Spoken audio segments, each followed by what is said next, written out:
Hello, and welcome to my channel. I am Elder Small, and I'd like to thank you for joining me here today, wherein we will review Chapter 6 of my book, You Deserve More, which is entitled Consciousness via Rituals. Chapter 6 explores the relationship between consciousness and what the world knows as ritual or rituals, which have been practiced throughout the world for thousands and thousands of years. And so as we get started, let me say that people traveled from all over the world to study the Kemite mysteries. They sought knowledge and were willing to spend decades under the teaching and guidance of the Kemite priest. The Kemites understood consciousness as intelligent consciousness, as thoughts, perception, intuition, recognition, and foresight. Consciousness was the connection between incarnation in physical bodies and awareness of life in higher realms. The pharaohic dynasties, including their sages, priests, and initiates, they preserved their culture and traditions. But with the demise of the pharaohic dynasties, most of the modern world is unaware of their accomplishments. Their records identify an intersection between natural and supernatural forces and the relationship between life's physical and metaphysical realms. The Kemites were masters of Heka. Heka is translated magic, and it was as natural to them as eating and breathing. Heka, or magic, is defined as the power of working magic, sorcery, spells, incantations, and charms. It was power that existed throughout the entire universe. Heka, or magic in action, was embedded in Kemites or in Kemite religious tradition. It was the substance of their hymns, offerings, physical purification, incense burning, and other rites that they perpetuated through their rituals.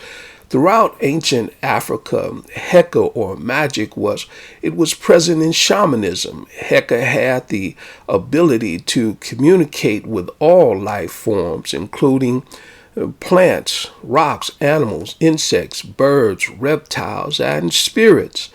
The knowledge of Heka, like that of shamanism, exemplified oneness with the creative and sustaining powers of the universe.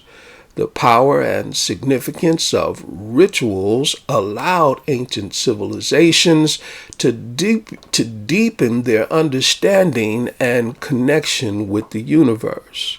Their rituals provided meaning and context for their existence and helped them to understand that they were interconnected with the cosmos. Rituals are often compared to doors or open doors because they connect past generations with those of the present and the future. This connection fosters a sense of community, allowing people and families to grow together in harmony, free from fear and harm. Likewise, rituals serve as a bridge between the visible and invisible realms of existence, acknowledging a reality that extends beyond the physical world. The Kemites, they actively engaged with the universe, believing that it was filled with life. This perspective fostered a deep connection in the creative process of the universe and to higher forms of existence. Their way of life, which is still respected worldwide, encompassed many fields, including language, medicine, metallurgy, mathematics, geometry, astrology, writing, architecture, engineering, and spiritual science. Their people were scribes, priests, architects, masons, farmers, fishermen, and more. Kemite spiritual science differs from the pious doctrines of Judaism, Christianity, and Islam in that it does not see a separation between the secular and sacred. In their belief system, the holy and the divine manifested in physical forms, that is, in human beings, trees, stars, in the wind, and in storms. The physical world was seen as a reflection of the divine world, with everything in it possessing a divine nature. The Kemite way of life was a ritual. It was a sacred ritual in which people, in harmony with the divine, dedicated time and resources to understanding and preserving universal oneness. Their way of life remained largely unchanged for thousands of years of recorded history. According to the Kemites, their rituals were reenactments of the actions of their ancestors who were divine beings. African people belong to a history in which they not only acknowledge gods and divine beings, but their history also speaks to their interaction with the divine. Their reverence for the divine provides the impetus for their altars, burning of incense, use of candles, libations, hymns, prayers, dancing, and festivals. For millenniums and centuries, African people have never abandoned the belief that they were descendants of divine beings, and as such, they have always been predisposed to spirituality, both individually and in their communities. Even today, the Akan people uphold ritual traditions such as rites of passage, which instill a sense of value and ethics in individuals as they transition into adulthood. The Akan celebration, or the Akan celebrate festivals annually and throughout the year, bringing together the community to sing and worship and offer sacrifices to their rulers. They believe that their elders and kings are the embodiment of their ancestors. Likewise, the Yoruba teach that rituals enable humans to connect with life beyond the physical dimension. Their rituals bridge the past, the present, and the future, reminding us of our immortality and connection with spiritual aspects of life. The Yoruba view life as temporary, transitory, and cyclical. This perspective is captured in the proverb, the world is a market and the other world is home.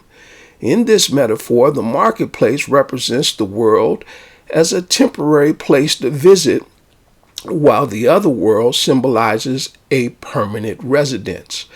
Rituals are temporary expressions of enduring metaphysical realities that promote awareness and facilitate interaction with the ancestors and other spiritual entities. When we reflect on the Haitian Revolution, the law or spirits clearly affirmed their presence. There were two main revolutions in Haiti. The first was the Macandale Revolution of 1750, which was led by Francois Macandale. It paved the way for the final revolution, which ultimately liberated enslaved Africans in Haiti. Macandale was a deeply spiritual man known as a Bokar, or Bokor. That is, someone who possessed knowledge of the sacred and spiritual realms. While he fought against the French to liberate his people from enslavement, he was eventually captured and subjected to a mock trial where he was sentenced to execution. On January 20th of 1758, he was chained to a stake and burned alive in the town square in what was a public execution. Surrounding his execution, some say Macandale told his followers that he was immortal and that he would reincarnate as a deadly mosquito and come back to do more harm and damage than ever before. The Second Revolution, which took place from 1791 to 1804, was marked by a significant event in 1794. According to the legend, a massive swarm of mosquitoes carrying yellow fever descended upon British and French troops. The outbreak resulted in the deaths of more than 30,000 soldiers as they attempted to defeat the Haitian revolutionaries and regain control of the island. In his book, The Island of Mimes, Haiti's Unfinished Revolution, Dr. Wade Nobles brilliantly illustrates that the Haitian Revolution was rooted in Mimetic African spiritual consciousness. For the African descendants who were kidnapped and enslaved on the island of Hades, the inherent recognition and practice of interacting with non-physical beings, such as lower ancestors and spirits, form the foundation of their liberation. In keeping with the revolutionary spirit of Macandale, Duty Boukman, a Jamaican-born Hogan, he assumed the leadership he assumed the role of leader and liberator, and along with Cecile Fadiman, a mulatto voodoo mambo or Voodoo mambo, a mother of Bo, they conducted a freedom ceremony known as the Boris Cayman ceremony. Dr. Nobles tells us that on August 14th, 1791, a prophecy was made that 3 enslaved Africans, Jean Francois Papillon, George Bisu, and Janot Bullitt, would lead all the Africans in Hades. The ceremony ended with Boukman and Fadiman leading the gathering in a blood oath to take revenge against their French oppressors and cast aside the image of the oppressor's god. All the elements of a ritual were present during the Boris Cayman ceremony. The Haitian liberators gathered to seek approval of their ancestors and other spirits in order to wage war against the British and French enslavers. The ceremony began with a call to Papa Legba, the spirit who opens and closes the doorway between humans and the spirit realm. Papa Legba appeared and opened the door to the spirit world. Today, all scholars agree that during the Boris Cayman ceremony, while the storm raged and the lightning shot across the sky, a tall black woman, Cecile Fadiman, whose loa, Uzili Dantor, depicted as a scary Boxley woman holding a child in one hand and a knife in another, she appeared. Dr. Nobles tells us that the Dambala, the most important loa of them all, would have been present, and that the Simbai loa would have probably dominated the ceremony. It was an environment that enslaved it was in this environment that enslaved Africans received spiritual approval for their plan to liberate themselves. The ancestors, as well as the loa and other non-physical entities mentioned throughout this discussion, they bring us face to face with conscious beings that exist in dimensions beyond our physical dimension. Rituals can serve as gateways or portals that connect the realms of lower consciousness with higher consciousness. Every human being has the ability to access higher consciousness. It simply requires a shift in perception, meditation, and a deep connection with the inner self. For example, consider the Dagara people in West Africa. Dr. Maloma Somi states that ritual is, above all else, their way of connecting with the hidden ancestral realm, which the entire community is genetically linked to. Most Africans, including those living in the diaspora, most of us have a deep understanding, and most of us engage with life beyond the physical realm. Dr. Somi tells us that the Dagara people view themselves as a projection of the spirit world. The spirit world being a dimension, a higher dimension where the dead go to rest, and it is the home of our ancestors. Rituals are considered nourishment for the soul, which often feels overwhelmed by sensory experiences. The soul incarnates in the physical body to gather experiences, as it can obtain insights in the physical realm that differ from those in the spiritual realm. The soul often strives to remember what's been forgotten amid our lives' overwhelming sensory experiences. The sensory bombardment refers to the way society is purposely designed to overwhelm our senses. Unfortunately, this bombardment has transformed human beings into servants of material possessions, even as they yearn for deeper spiritual connections. What's important to understand is that sensory bombardment does not erase the existence of the spiritual world.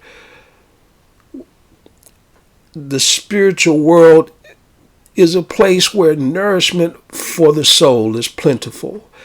Work, television, the internet, cell phones, drugs, pills, alcohol, none of these can convey the voices of our ancestors, spiritual entities, or God.